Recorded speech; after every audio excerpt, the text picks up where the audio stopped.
Hello and very very warm welcome to all of you. हम लोग NEET MDS के लिए पीडो का रिवीजन कर रहे हैं, पीडियाट्रिक डेंटिस्ट्री का। आज का टॉपिक है उसमें हमारा सिफेलोकॉर्डल and proximo distal growth.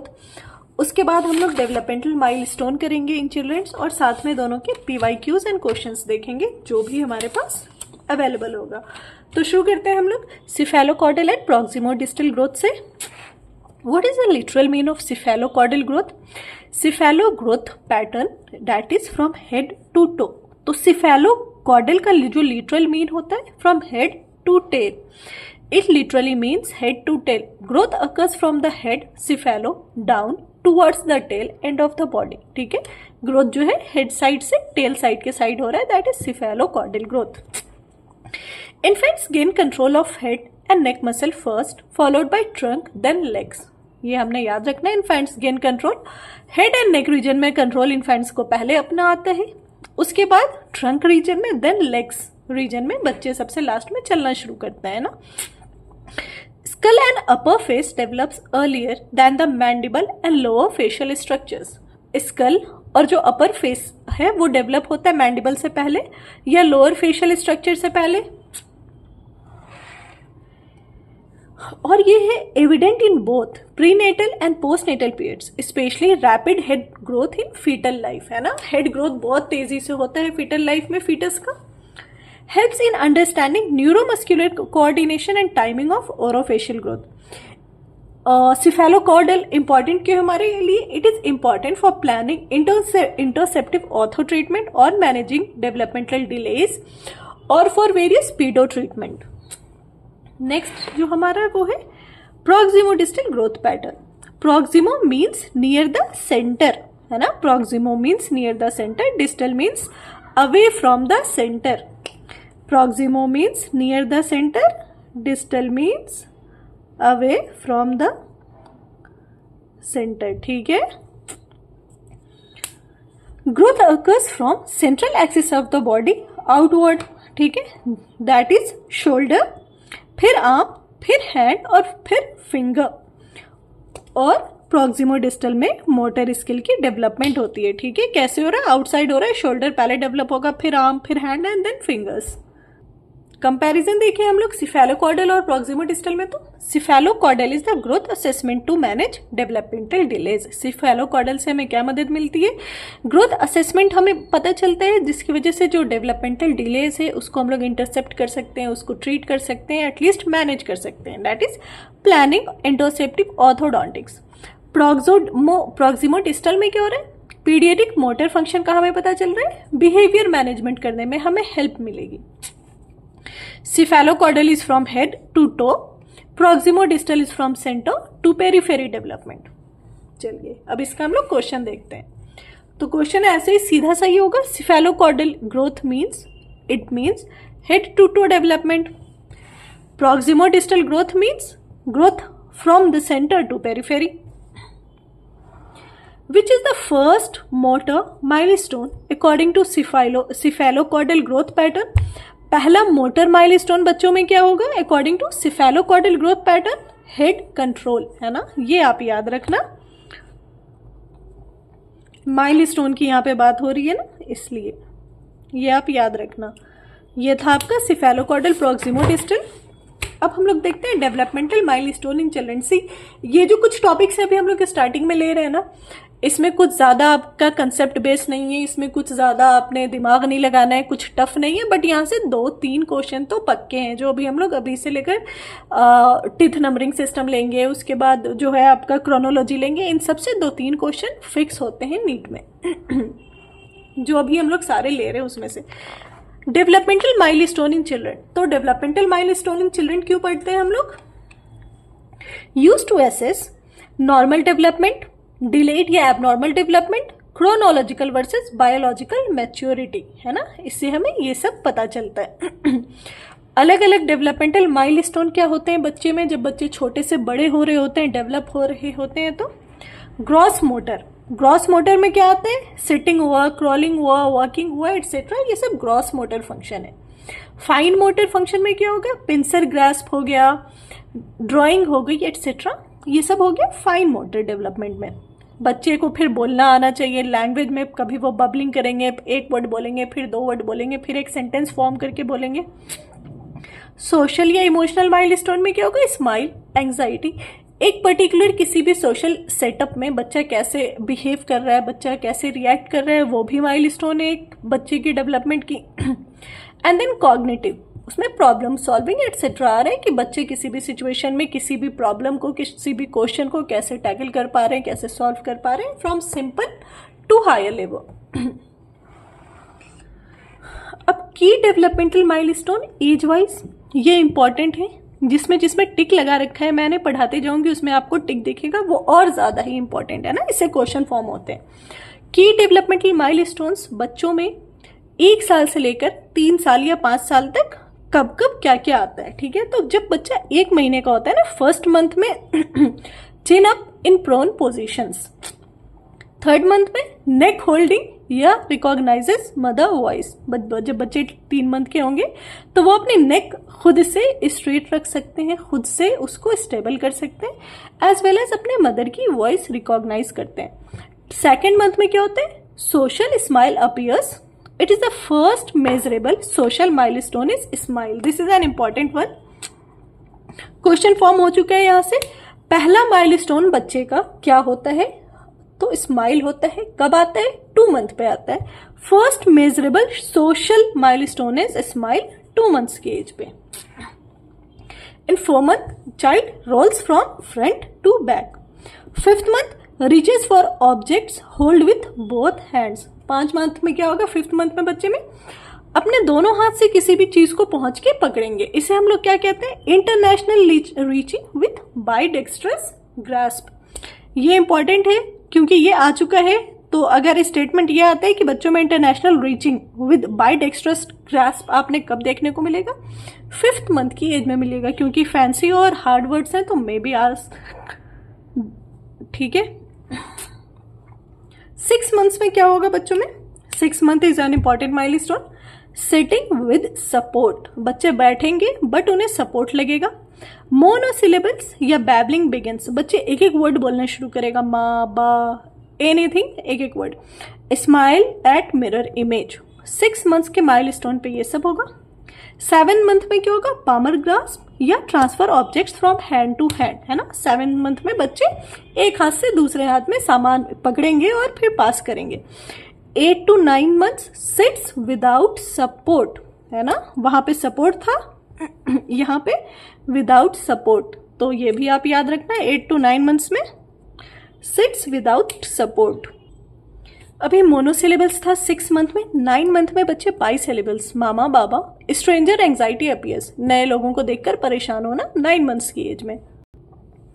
10 month ये भी इंपॉर्टेंट है, पिंसर ग्रास्प डेवलप होता है 10 मंथ्स में। कब, पिंसर ग्रास्प 10 मंथ में, okay. Holding small object like a pellet between index and thumb, ये हुआ पिंसर ग्रास्प जो 10 मंथ में आता है। दिस इज पिंसर, ठीक है, पिंसर ग्रास्प 10 मंथ। 12 मंथ जब बच्चा 1 साल का होगा तो वो क्या कर पाएगा, स्टैंड विद और विदाउट सपोर्ट, है ना। Says 1 to 2 word with meaning and waves bye, जब बच्चा 1 साल का होगा तो टाटा बाय बाय करेगा, 1 से 2 वर्ड बोलेगा जिसका मतलब आपको समझ में आएगा और खड़ा हो पाएगा। सपोर्ट ले भी सकता है, नहीं भी ले सकता है। 1.5-1.25 महीने का होगा। 15 मंथ्स वर्क्स अलोन, अकेला चलना शुरू कर देगा। 18 months climb stairs with help, ठीक है, इनिशिएट्स स्पीच, ये वर्ड 15 मंथ्स में। 18 मंथ्स हो गया, 1.5 महीना। 2 years जब बच्चा 2 साल का होगा ना, they will run, speak 2 to 3 words, parallel play, kicks ball, है ना, साथ में खेलेंगे भी, बॉल भी किक करेंगे, 2 से 3 वर्ड। इसका ट्रिक है वो मैं आगे बता दूंगी, ठीक है, दौड़ेंगे इस और बात करेंगे आपसे। 3 years में they rides tricycle, draws a circle, है ना, बच्चे ड्राइंग करना शुरू कर देंगे, ट्राईसाइकिल चलाएंगे। 4 year hops on 1 foot, ask lots and lots of questions, why, what, how, where, why, है ना। 4 साल के बच्चे बहुत सवाल पूछते हैं, एक पैर पे भी अब कूद लेंगे, दौड़ लेंगे। 5 years skips, tie shoelaces, copies, square etcetera, जब बच्चे 5 साल के हो गए अब वो जंप भी कर लेंगे, स्किपिंग भी कर लेंगे, अपनी शूलेसेस बांध सकते हैं, कॉपी कर सकते हैं एटसेट्रा। ठीक है, तो ये था आपका डेवलपमेंटल माइलस्टोन। अब इसकी रिवीजन ट्रिक क्या है? मंथ वाले तो 2-4 है, वो आपने याद कर लेना है।